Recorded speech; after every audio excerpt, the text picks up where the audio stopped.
Wabarakatuh. Waalaikumsalam warahmatullahi wabarakatuh.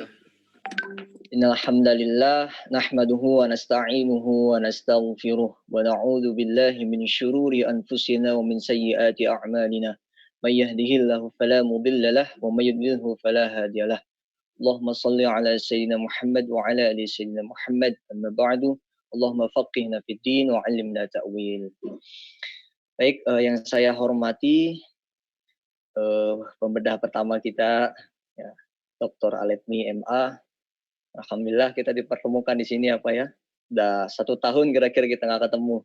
Terakhir kita bertemu di Jambi Pak ya, di Kerinci ketika waktu itu mendapat amanah ya kira-kira begitu, mendapat amanah untuk imam masjid di Kerinci di Provinsi Jambi dan akhirnya bertemu dengan Dr. Aletmi. Dan kebetulan Dr. Aletmi adalah alumni PT IKI. Ya, alhamdulillah. Lalu yang terhormat juga pembedah yang kedua, Dr. Sandi Santosa. Saya ucapkan terima kasih kepada kedua pembedah kita, guru-guru kita ini. Alhamdulillah, masukan dan catatan telah kami rangkum ya, telah kami catat. Dan insya Allah untuk kedepannya yang lebih baik. Saya hormati juga moderator dan teman-teman sekalian yang hadir pada siang ini. Alhamdulillah kita sama-sama berkumpul, kita sama-sama berdiskusi mengenai buku pertama ya. Ini adalah buku pertama. Alhamdulillah sampai saat ini sudah ada 3 buku ya teman-teman ya. Kemilau adalah yang pertama, yang kedua adalah Sepucuk Surat untuk penghafal Al-Quran. Ini berisi motivasi, strategi-strategi yang bisa dilakukan oleh para penghafal Quran, gitu. Khususnya juga bagi para mahasiswa gitu. Terus yang ketiga adalah buku fiksi ya sebenarnya, buku genre puisi begitu. Alhamdulillah, yang buku pertama ini terbit pada tahun kemarin di bulan Desember. Ya, di bulan Desember, alhamdulillah terbit sebelum masa wisuda PT IKI. Jadi ini saya lebih banyak ke cerita tentang pengalaman menulis buku saja ya teman-teman ya. Jadi karena isi dan kandungan tadi sudah panjang lebar dijelaskan oleh pembedah kita gitu. Jadi kita lebih ke sharing pengalaman bagaimana menulis buku itu. Gitu. Nah, yang pertama terbit ya, buku pertama ini terbit pada bulan Desember ya. Itu masa-masa sebelum wisuda PT IKI. Nah, jadi waktu itu setelah sidang skripsi masih ada waktu kira-kira 2 bulan begitu teman-teman. 2 bulan sampai masuk wisuda. Nah, akhirnya kebingungan tuh ngapain ya 2 bulan ini begitu. Nah, kebetulan tulisan-tulisan ini adalah tulisan saya semenjak semester 3 teman-teman. Jadi sambil kuliah aktif juga di sosmed ya. Teman-teman bisa lihat juga sosmednya gitu. Di Facebook maupun di Instagram. Nah, itu saya sering bikin tulisan yang berawal dari problematika dari umat begitu. Jadi misalkan ada masalah, ada problem apa nih yang lagi viral di masyarakat. Kemudian saya angkat maksudnya di bentuk tulisan, lalu bagaimana Al-Quran menjawab permasalahan ini. Kira-kira simpelnya seperti itu sih. Makanya kita sampai nemu ada tema masalah adalah rihlah. Maksudnya adalah masalah adalah perjalanan menuju kita semakin dekat dengan Allah begitu. Terus ada lagi misalkan ya lebih banyak lagi ya, bisa ada motivasi bagaimana yang tadi disampaikan oleh pembedah kita, bagaimana menyikapi perbedaan karena ini memang menjadi masalah yang sangat sengit ya yang dibicarakan di masyarakat kita begitu. Nah, jadi awalnya seperti itu teman-teman. Ada problematika yang lagi viral di masyarakat, terus kita angkat jadi tulisan, bagaimana Al-Quran menyikapi problematika ini. Kira-kira seperti itu. Bagaimana Al-Quran memberi petunjuk atas problematika ini, gitu. Dari semester 3 udah mulai nulis, ya cuman nggak rutin sih, karena lagi mood nulis gitu, lagi enggak ya enggak juga sih. Gitu. Dari semester 3 nulis gitu. ada sebulan sekali atau 2 bulan sekali nulis, ada masalah langsung pindahkan ke tulisan. Nah, akhirnya di waktu kosong sebelum masa wisuda, saya rampungkan semuanya, saya kumpulkan semuanya, alhamdulillah, terus terlahirlah buku yang berjudul Kemilau Al-Quran ini. Nah, terus kenapa sih kok bisa diberi judul Kemilau Al-Quran gitu? Kok kayak sampo Sanslik ya? Ada yang bilang ini terinspirasi dari sampo Sanslik katanya. Berkemilau, bikin rambut kemilau. Enggak juga ya. Karena secara bahasa, secara istilah ya, istilah kebahasaan, betul yang dikatakan tadi Dr. Sandi, guru kita, bahwa kemilau itu maknanya ada beberapa ya. Nah, yang saya ambil adalah makna yang bahwa kemilau itu bercahaya pantulan.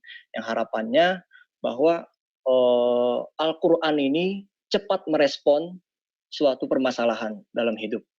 Nah, jadi kalau cahaya kan mantulnya cepat, kita sampai nggak bisa lihat. Nah, ini harapannya bahwa Al-Quran dapat merespon segala permasalahan umat dengan cepat, gitu.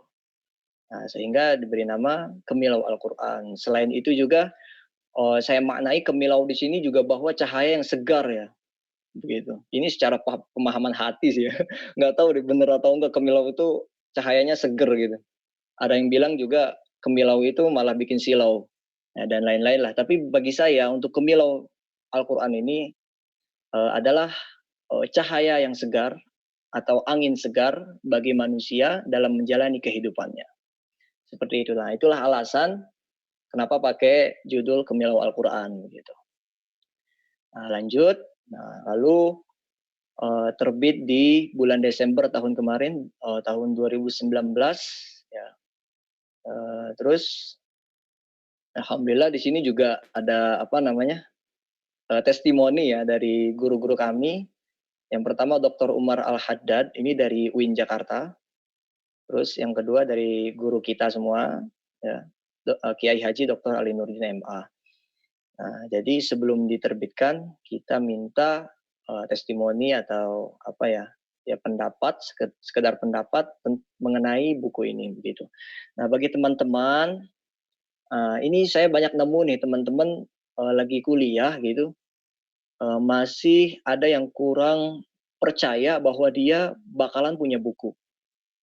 Masih kurang pede bahwa dia bisa punya buku gitu. Ada banyak alasannya. Pertama ada yang beralasan, oh saya kurang ilmunya gitu. Ada juga yang beralasan, oh saya nggak berani gitu. Ada juga yang beralasan malas dan lain-lain. Nah, soal keberanian ya teman-teman, memang betul ya, kita menulis juga harus perlu membaca, artinya kita harus punya pengetahuan juga gitu. Tapi bukan berarti kalau kita nggak punya pengetahuan, ya nggak nulis gitu. Justru nulis adalah mencari pengetahuan bagi saya.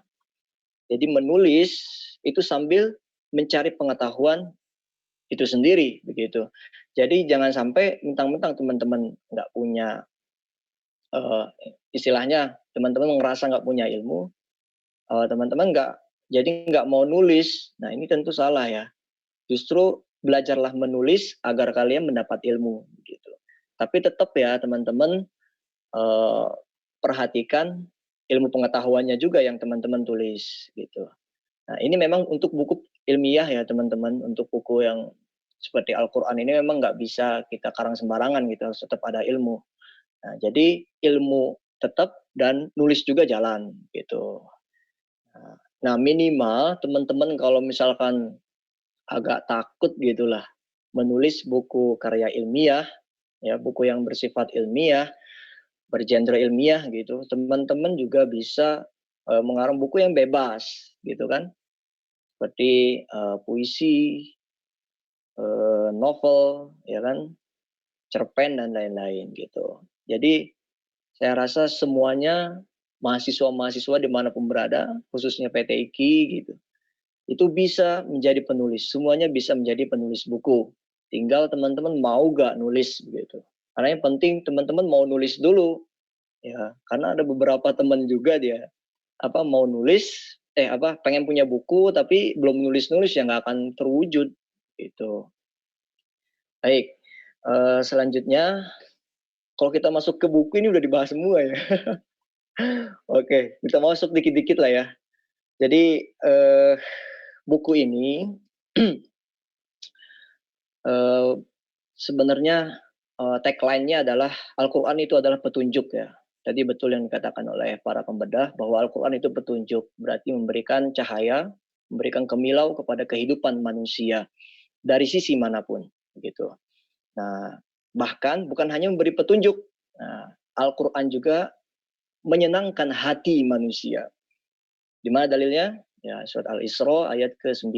Inna hadzal Qur'ana yahdi lillati hiya aqwam wa yubasysyirul mu'minin. Nah, kalimat terakhir yang perlu kita garis bawahi wa yubasysyirul mu'minin, ya, memberikan kabar gembira kepada manusia. Nah, inilah yang sedikit saya tafsirkan ya, wa yubasysyirul mu'minin adalah kemilau Al-Qur'an begitu. Jadi Al-Qur'an ini benar-benar memberikan cahaya pantulan atau angin segar kepada manusia.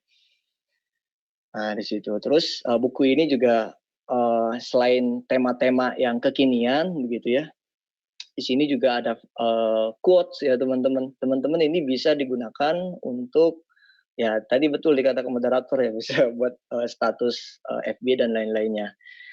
Nah, alasannya kenapa setiap setelah tema itu ada quotes ya ini saya lihat bahwa orang-orang sekarang ini tingkat membacanya agak rendah ya. Makanya saya nggak mau isinya tulisan semua, tapi saya isi dengan quotes, artinya kalimat pendek yang memang langsung mengena pada hati. Nah gitu. Nah jadi tujuannya quote-quote itu adalah untuk orang-orang yang males gitu. Dia males baca kan ya udah minimal kamu baca quote lah gitu. Nah dari quote juga kan udah dapet ilmunya gitu. Bahkan terkadang untuk masa sekarang bisa jadi ya, yang lebih relevan adalah yang quotes begitu. Kenapa? Karena orang sekarang sukanya adalah apa tuh? Qolla wadalla gitu. Qolla wadalla. Qolla artinya sedikit, artinya singkat, dalla jelas. Jadi udah sedikit tapi jelas dan menusuk begitu. Nah, ini orang-orang sekarang sukanya yang begitu. Gitu. Baik itu tulisan ataupun dakwah juga sama teman-teman. Kalau teman-teman berdakwah, jangan kelamaan pembukaannya gitu loh. Orang-orang akan sibuk. Dalam dunia public speaking misalkan, itu dijelaskan secara gamblang ya, bahwa 7 menit pertama itu manusia masih fokus. Nah 7 menit ke sana itu biasanya manusia udah nggak fokus mendengarkan gitu. Makanya untuk awal-awal 7 menit pertama kita langsung pada inti pembicaraan. Jangan banyak bertele-tele. Apalagi pembukaan sampai 5 menit sampai 10 menit, wah udah gagal itu. Dakwahnya bisa jadi dikatakan gagal untuk zaman sekarang.